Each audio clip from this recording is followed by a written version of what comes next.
শুরু শুরু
পাঠের শিরোনাম বুঝতে পারছো?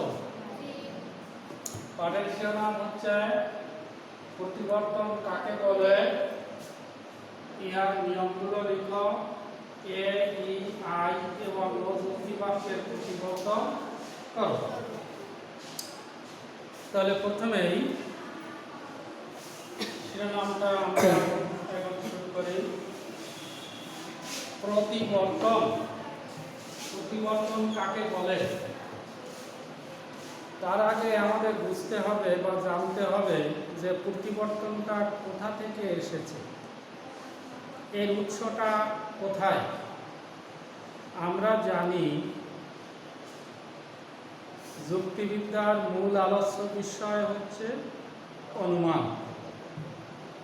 অনুমানকে দুই ভাগে ভাগ করা হয়, একটা হচ্ছে অবরোহ অনুমান, আরেকটা কি বলো, আরোহ অনুমান। আমরা এই অবরোহ অনুমানের দিকে দৃষ্টি দিব। অবরোহ অনুমানকে কয়েকটি ভাগে ভাগ করা হয়, প্রথমত দুই ভাগে। একটা হচ্ছে মাধ্যম অনুমান, আরেকটা অমাধ্যম অনুমান। আমাদের আলোচ্য বিষয় হচ্ছে এই অমাধ্যম অনুমানের কয়েকটি প্রকারভেদ আছে, তার ভিতরে প্রতিবর্তন হচ্ছে একটি অন্যতম প্রকারভেদ।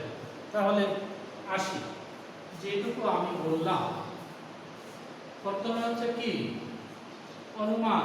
যুক্তিবিদ্যার মূল আলোচ্য বিষয়টা কি? অনুমান। অনুমানকে কয় ভাগে ভাগ করা হয়? দুই ভাগে। একটা হচ্ছে অবরোহ, আরেকটা আরোহ। এই অবরোহ অনুমানকে আবার দুই ভাগে ভাগ করা হয়, একটা হচ্ছে মাধ্যম আর অমাধ্যম। অমাধ্যম অনুমানকে বেশ কয়েকটি ভাগে ভাগ করা হয়, তার একটি অন্যতম শ্রেণী বিভাগ হচ্ছে প্রতিবর্তন। তাহলে অন্যতম শ্রেণী বিভাগটা কি? প্রতিবর্তন। এইভাবে অনেকগুলো আছে। তাহলে আমরা প্রতিবর্তনের ঠিকানাটা বা উৎসটা কোথায় আমরা জানলাম। প্রতিবর্তন এসেছে অমাধ্যম অনুমান, অমাধ্যম অনুমান এসেছে অবরোহ অনুমান, অবরোহ অনুমান এসেছে কোন জায়গা থেকে? অনুমান থেকে। এরপরে আসি, তাহলে আমরা একটা ঠিকানা পেয়ে গেলাম যে প্রতিবর্তন কাকে বলে। তোমাদের কি মনে আছে প্রতিবর্তন কাকে বলে? কি যেহেতু এটুকু তো বলতে পারো প্রতিবর্তন হচ্ছে একটি অমধ্যম অনুমান, তাহলে সংজ্ঞায় যদি আমরা আলোচনা করতে চাই তাহলে সংজ্ঞায় আমরা বলতে পারি যে অমধ্যম অবরোহ অনুমানের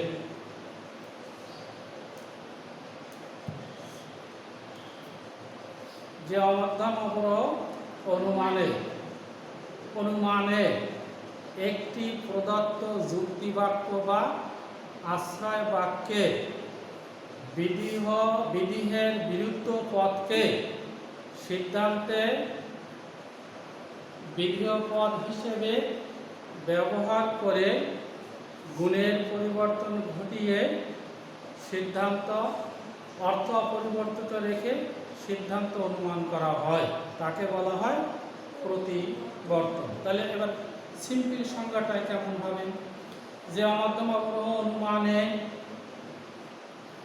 একটি প্রদত্ত যুক্তি বাক্যের বিধির বিরুদ্ধ পদকে সিদ্ধান্তে বিধেয় হিসেবে নিয়ে গুণের পরিবর্তন ঘটিয়ে অর্থ অপরিবর্তিত রেখে সিদ্ধান্ত অনুমান করা হয়, তাকে বলা হয় প্রতিবর্তন। একটা উদাহরণ দেওয়া যাক, তাহলে এগুলো মুছে দিন, এগুলো দরকার নাই।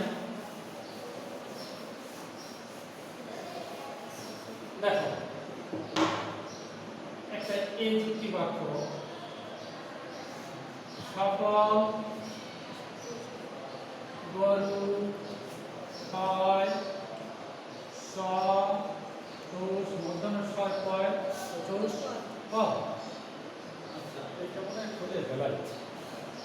সকল গরু হয় চতুষ্পদ। তাহলে আমি কি বলেছি? এইটা একটা আশ্রয় বাক্য বা প্রদত্ত যুক্তি বাক্য। এ বিধেয় পদকে বিরুদ্ধ পদ হিসেবে নিয়ে, তাহলে বিরুদ্ধ পদটা কি হবে?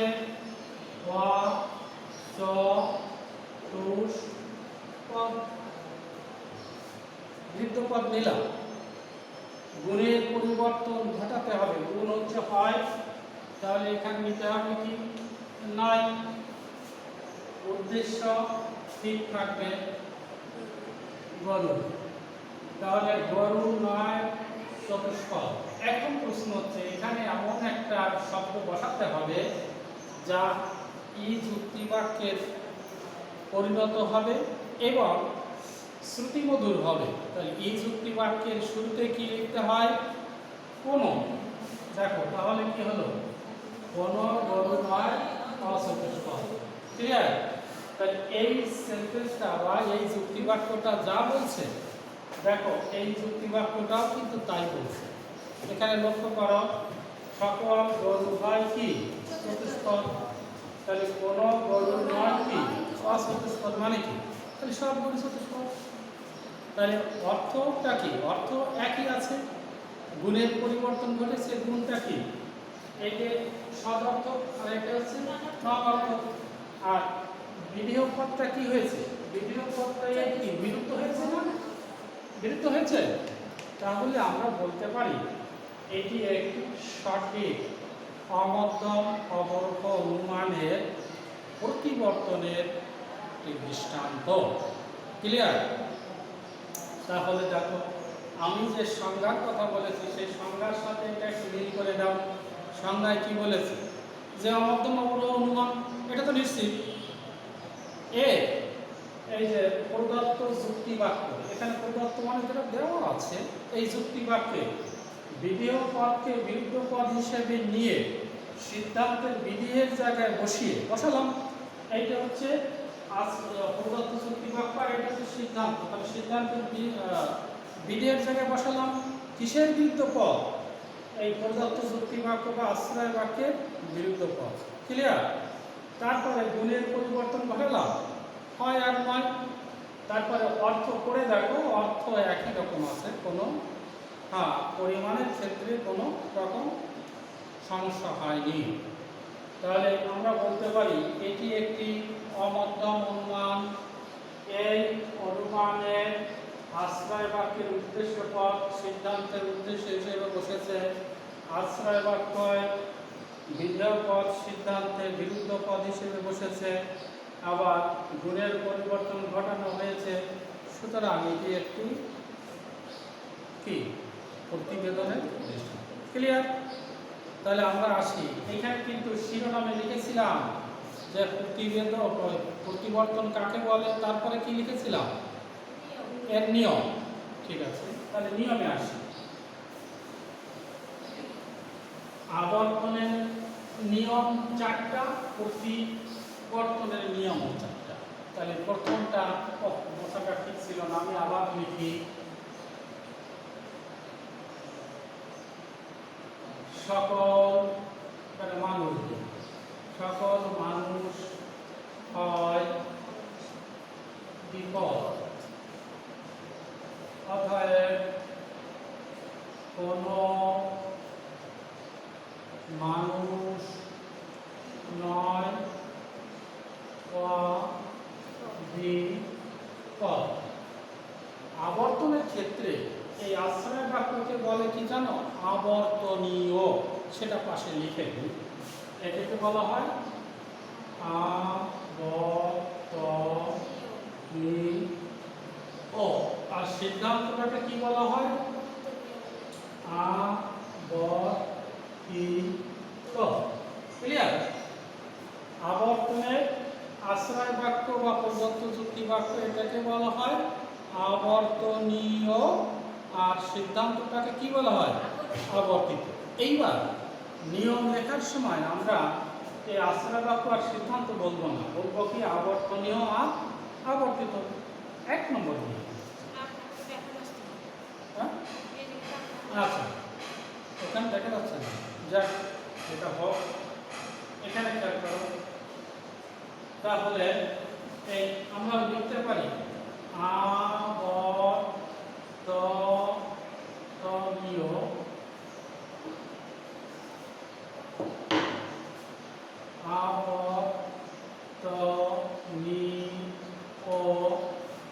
বা আবর্তনীয় ও আবর্তিত।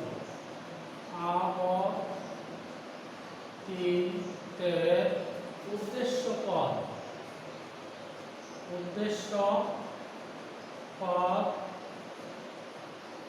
একই থাকবে।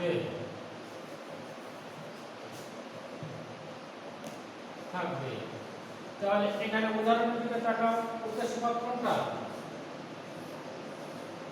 একই আছে। আবর্তনীয় এবং আবর্তিতের উদ্দেশ্য কি একই আছে? 2 নম্বর। আবর্তনীয় ও আবর্তিতের বিধেয় পদ, এখানে লিখি বিধেয় পদ পরস্পর কি হবে? বিরুদ্ধ পদ হবে। বিরুদ্ধ পদটা দ্বিপদ অদ্বিপদ। এখানে কিন্তু বিরুদ্ধ পদ আর বিপরীত পদ কিন্তু একটু আলাদা। সাদা কালো, এটা দুটো পদ কি, দুটো শব্দ কি বিপরীত না? সাদা কালো, রাত্র দিন, এটা পরস্পর। তারপরে এখানে যদি বিরুদ্ধ পদ হিসেবে নেই তাহলে সাদা হয়ে যাবে কি? দেখো, এই সাদা, এখানে কালো, এইটা কিন্তু বিপরীত পদ হিসাবে ব্যবহার করা যায়। কিন্তু সাদা আর এর সামনে যদি অসাদা দেই, এইটা হবে কি? বিপরীত পদ নয়, বিরুদ্ধ পদ। পরস্পর কি পদ? বিরুদ্ধ পদ। হলো? তাহলে আমরা বিরুদ্ধ পদ আর বিপরীত পদ বুঝতে পেরেছি তো? আসি এরপরে 3 নম্বর নিয়ম। এই আবর্তনীয় ও আবর্তিতের গুণ একই হবে। এই দুটো গুণ বলতে আমরা কি বুঝি? এই এইটা যদি সদর্থক হয় এটা নঅর্থক হবে, হয় নয়। বুঝতে পেরেছ? আবর্তনীয় যদি সদর্থক হয় আবর্তিত কি হবে? নঅর্থক। আবার আবর্তনীয় যদি নঅর্থক হয় আবর্তিত সদর্থক হবে। ক্লিয়ার? এরপরে 4 নম্বর নিয়ম, এই আবর্তনীয় ও আবর্তিতের পরিমাণ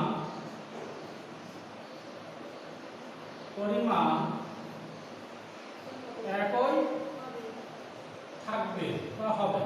ঠিক আছে, বুঝতে পেরেছো? দেখো আছে কিনা এটা করে দেখো। এর যে পরিমাণ নির্দেশ করে এই আবর্তিত ওই একই রকম পরিমাণ নির্দেশ করে, কোনো পরিমাণের পার্থক্য হয় না। অর্থাৎ সকল মানুষ হয় দ্বিপদ, কোনো মানুষ নয় অদ্বিপদ, একই। ক্লিয়ার? আচ্ছা, তাহলে আমরা নিয়মটা পড়ছি না, নিয়মটা হলো, বুঝতে পেরেছো নিয়মটা?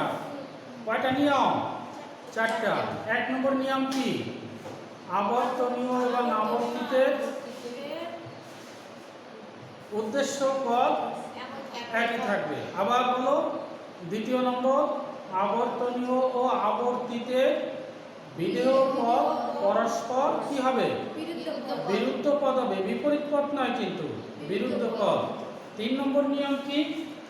আবর্তনীয় এবং আবর্তিতের গুণ একই থাকবে। অর্থাৎ আবর্তনীয় যদি সদর্থক হয় আবর্তিত নঅর্থক হবে, আবর্তনীয় যদি নঅর্থক হয় আবর্তিত সদর্থক। ক্লিয়ার?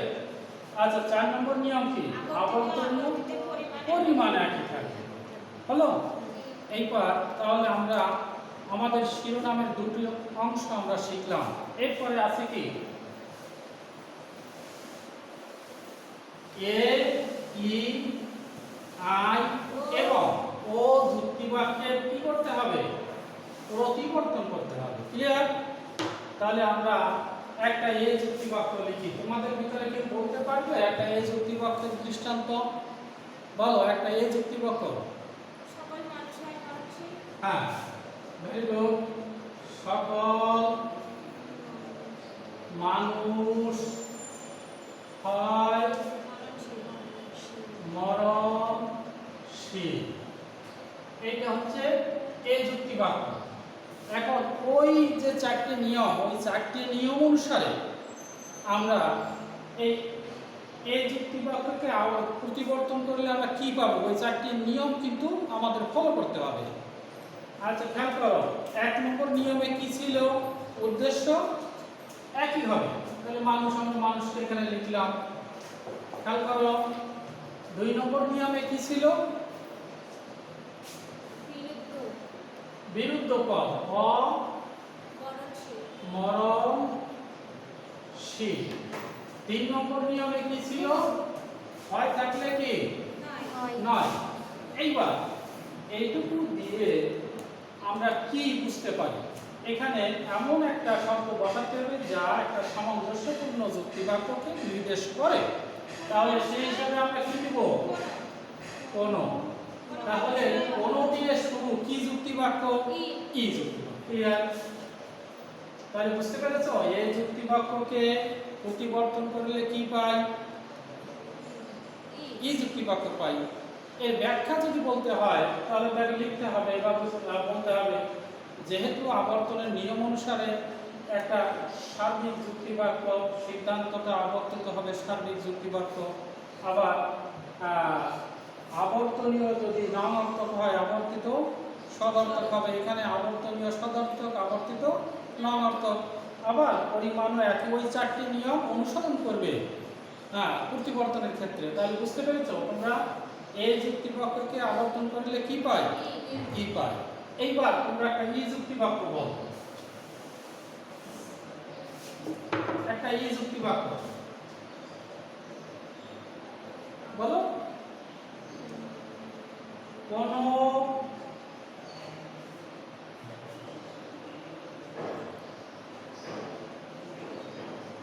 কবি নয়, কি দিবে? কোন কবি নয়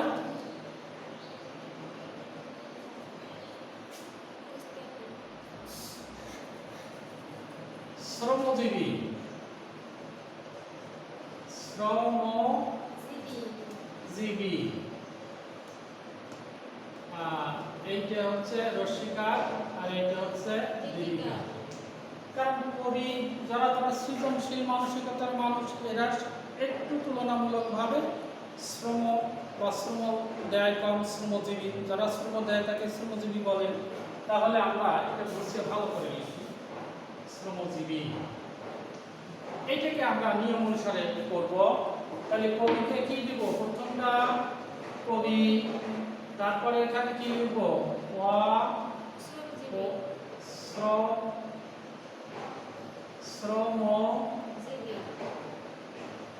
শ্রমজীবী। আর নয়কে কি দিব? হয়। আর এখানে কি দিব?